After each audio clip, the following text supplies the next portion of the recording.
नमस्कार, आप देख रहे हैं टीवी भारत। मैं हूं अश्विनी विजय प्रकाश वारिक और आपका नेताजी नॉन पॉलिटिकल में बहुत बहुत स्वागत है। आज हमारे साथ जो शख्सियत है वो ज़मीन से जुड़ी है, ज़मीन के नेता है और ज़मीन पर उनकी पहचान है। शेखावाटी से मेंबर ऑफ पार्लियामेंट, कई बार के विधायक रहे हैं, हाल में माकपा पोलित ब्यूरो के सदस्य बने अमराराम जी का हम स्वागत करते हैं। आपका बहुत बहुत स्वागत है। धन्यवाद आपका भी। अमराराम जी, जब चर्चा करते हैं तो आपकी शख्सियत के साथ में वो ज़मीनी पकड़, किसान नेता, एक वो नेता जो आम आदमी के दुख दर्द में साथ रहता है, तो ये स्वभाव संगठन ने आपको सिखाया, क्योंकि छात्र राजनीति से आप आए, फिर सरपंच बने, विधायक बने और देश के सबसे बड़े मंदिर में आप बैठे। कहाँ से सीखा आपने सब कुछ?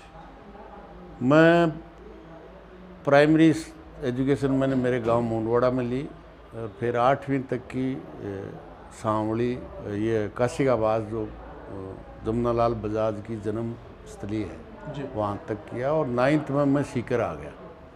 सीकर उस किसान छात्रावास में रहा जिसमें कामड़ त्रिलोक सिंह जी वहाँ के वार्डन थे, जिन्होंने जंग आज़ादी में राजशाही के खिलाफ, अंग्रेज़ों के खिलाफ लड़ाई लड़ी और परिवार में जो पारिवारिक संपत्ति है उसमें एक बिस्वा ज़मीन भी उन्होंने नहीं ली। न उन्होंने आजीवन अविवाहित रहे और केवल किसान आम जनता के तकलीफ़ों में लड़ते रहे।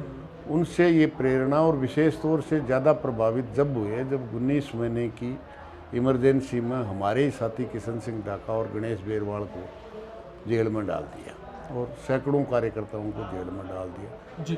तो फिर हमने उस 19 महीने में मार्क्सवाद की बहुत सी टेक्स्ट बुकें न केवल मैंने पढ़ी बल्कि जो छात्रावास में रहने वाले तमाम विद्यार्थियों ने पढ़ी और समझा। और फिर छात्र संघ का चुनाव आया तो हमने संगठन के रूप में लड़ा। बिल्कुल। वो मेरे ख्याल से 69-79 का वक्त रहा होगा जब 68-69 में मैं प्रेसिडेंट रहा। मेरे से पहले कल्याण कॉलेज, मेरे से पहले किशन सिंह ढाका इमरजेंसी से आते ही प्रेसिडेंट भी बने और गांव वालों ने उनको निर्विरोध सरपंच भी बनाया। मैं नेक्स्ट टर्म में मैं बना और उसके बाद राजनीति तुरंत बाद आपने पंचायत चुनाव लड़ा। मैं तो नहीं, मैं तो टीचर बन गया था, मैंने बीएड कर रखी थी। 1 साल मेरे को सरकारी टीचर हो गया था। गांव वालों ने कहा कि नेत्रवास वाला जैसा सरपंच होना चाहिए, तो गांव वालों ने सब ने इकट्ठा हो गया कि यार आदमी तो है लेकिन वो नौकरी करता है। तो मेरा एक चचेरा भाई पोस्ट मास्टर था, उसने कहा कि उससे इस्तीफा तो मैं दिला देता हूँ लेकिन वो कुछ बातें कहेगा वो गांव वालों को माननी पड़ेगी। तो नेचुरली उन्होंने बात की, मेरे को बुलाया। तो मैंने कहा देखो, मैं आज जिताओगे और कल कहोगे कि हम कहें वहाँ वोट दो, आप जाके खेत की सीम देखो, तो मतलब मेरे खेत की सीम नहीं जानता हूँ क्योंकि मुझे 15 साल हो गए घर से बाहर रहते हुए। तो ये काम नहीं है, बाकी विकास के काम हो, अगर आपको मंजूर हो तो मैं तैयार हूँ। तो बाद में मैंने इस्तीफा देके 2 दफे सरपंच रहा।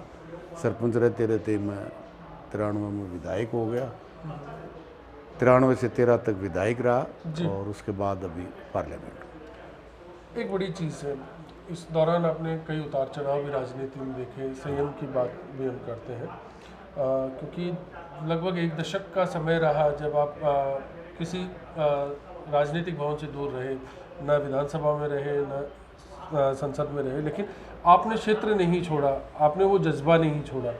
क्या वजह रही? क्या ऐसी बात थी आपको प्रेरणा लगातार देती रही, लगातार 3 शिकस्त के बावजूद? ऐसा है कि मैं जो राजनीति कर रहा था, जिन वसूलों के लिए राजनीति कर रहा था, उसमें जीत कोई बहुत बड़ी उपलब्धि नहीं है, हार कोई गम नहीं है।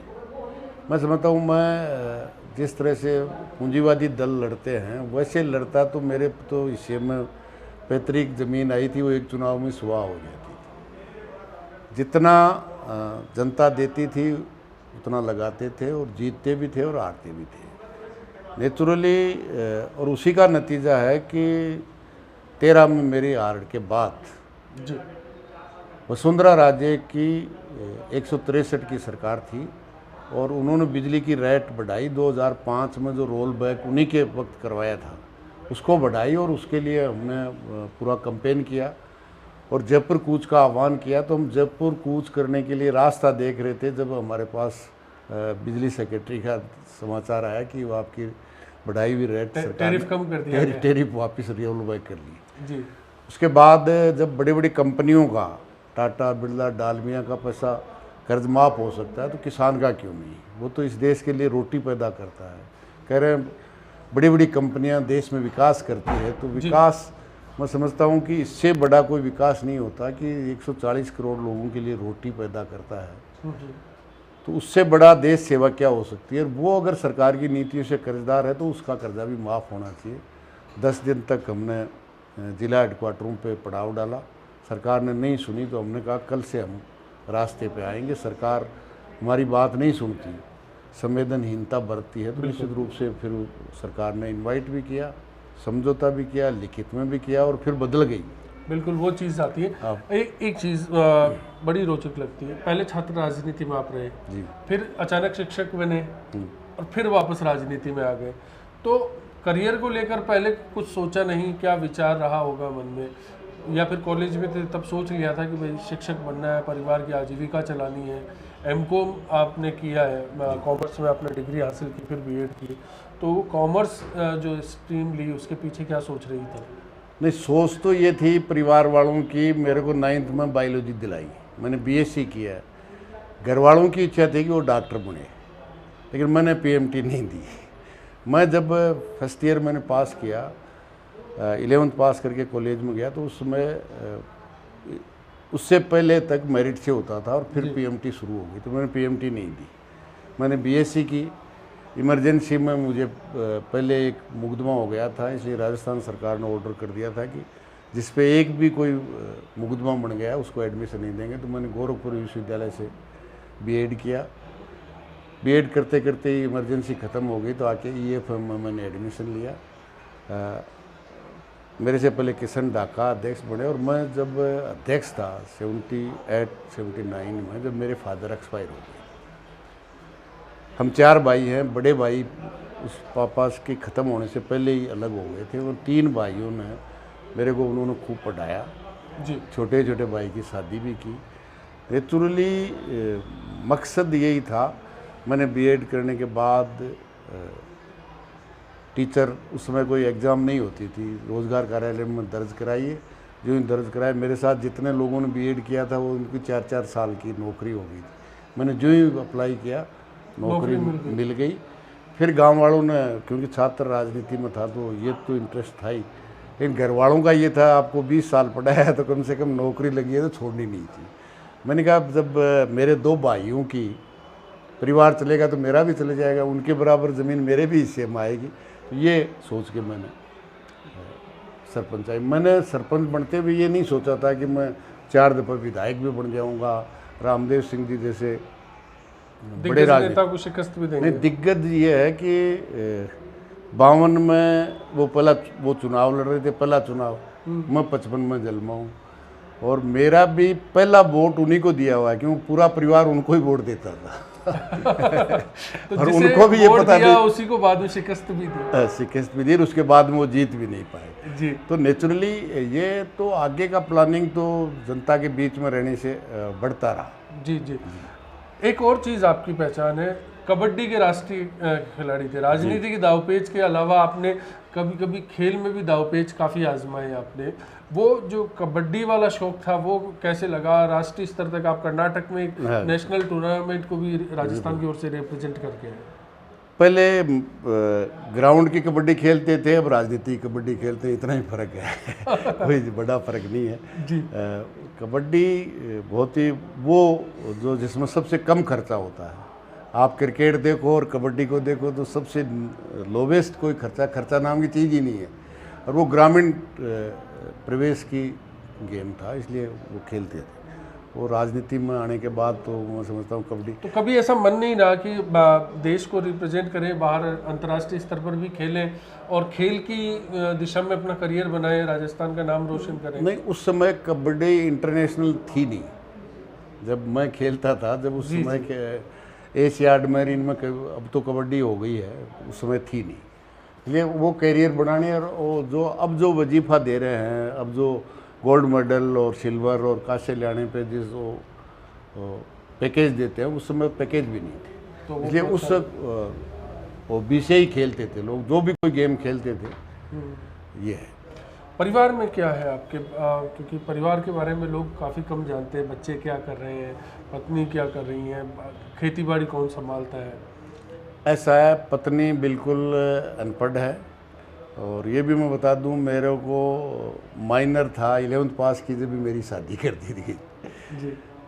2 बच्चे हैं और 1 बच्ची है, तीनों की शादी कर दी, तीनों के 2-2 बच्ची और बच्चे हैं। तो वो लोग खेती करते हैं या फिर ना नौकरी पेशे? वो नौकरी तीनों ही नहीं करते। बच्ची है, उनके हस्बैंड चाइल्ड स्पेशलिस्ट हैं, महिला चिकित्सालय के सुपरिटेंडेंट हैं। जी। वो एमएड है, लेकिन उसने नौकरी, वो डॉक्टर ने भी कह दिया भाई एक नौकरी बहुत है। वो दोनों बच्चे हैं, वो अपना प्राइवेट बिजनेस करते हैं, अपनी आजीविका चलाते हैं। कभी आपका उनकी जीवन में दखल या उनका आपके दखल नहीं रहा? आप ऐसा क्यों करते हैं? आप रिटायरमेंट लीजिए, थोड़ा सा समय दीजिए, आपने ना ऐसा बहुत कभी दे दिया। ऐसा है, मेरी मिसेज का बहुत बड़ा, अनपढ़ होते हुए भी बहुत बड़ा योगदान रहा है, क्योंकि मेरे को राजनीति से मिटाने के लिए बहुत बड़े प्रयास किए गए, जिंदा या मुर्दा पकड़ने का किया गया, और उन्होंने सब कुछ झेला है। क्योंकि जब इस तरह से पुलिस करती है, 307, 302 के मुकदमे बनाती है, झूठे मुकदमे बनाती है, तो नेचुरली, लेकिन उन्होंने बिल्कुल दृढ़ता के साथ, चाहे मैं सरपंच रहा, चाहे विधायक रहा, कभी उन्होंने शिकन नहीं रही। जब तक मैं सरपंच नहीं बना था तो बहुत 2-2, 3-3 महीने बाद जाता था, लेकिन कभी उन्होंने, और मैं कह सकता हूँ कि पति पत्नी में कहीं न कहीं झगड़ा हो जाता है, लेकिन हमारे दोनों के बीच में नहीं हुआ, कभी ऐसा नहीं रहा? कभी ऐसा नहीं रहा। और बच्चे भी कभी इंटरफेयर नहीं। जब वो शुरू में, मैं तीसरा चुनाव लड़ रहा था, छोटे वाला बच्चा कॉलेज में था, तो उसने सामने एक बहुत बड़ा पैसे वाला भारतीय जनता पार्टी का उम्मीदवार आया, तो कहा मैं तो कहीं दूसरी जगह फार्म भराने गया था, झुंझुनू वगैरह, तो वापस आया तो उसने ये ज़रूर कहा, आप कहाँ घूमते हो, और यहाँ तो लोग सब तो गाड़ियाँ, उन्होंने जितने गाँवों में गाड़ियाँ थी सबको किराए कर ली है, हरा देंगे। मैंने कहा गाड़ी कर ली, वोट थोड़ी कर लिए। फिर मैं जितने वोटों से जीता, सेकंड वाले को उतने वोट नहीं आए, और कांग्रेस की जमानत जब्त हो गई, और जो रामदेव सिंह जी तीसरे नंबर में राजस्थान के नेता थे, उनकी भी जमानत जब्त हो गई। तो फिर दोनों पार्टियों ने मिलके दूध को रिजर्व कर दिया। तो ये रहा एक बड़ी चीज़, मतलब दिलचस्प चीज़ ये भी लोगों के जहन में आती है कि आपकी राजनीति के बारे में क्या परिवार से रहेंगे? आपको लगता है ऐसा, किसी की दिलचस्पी है उसमें? नहीं, आते हैं? दिलचस्पी तो है अब राजनीति में, क्योंकि मेरी जो बड़ा लड़का है उसकी, वो बड़ा, मैं तो मना कर दिया था, लेकिन गाँव वालों ने सरपंच बना दिया था।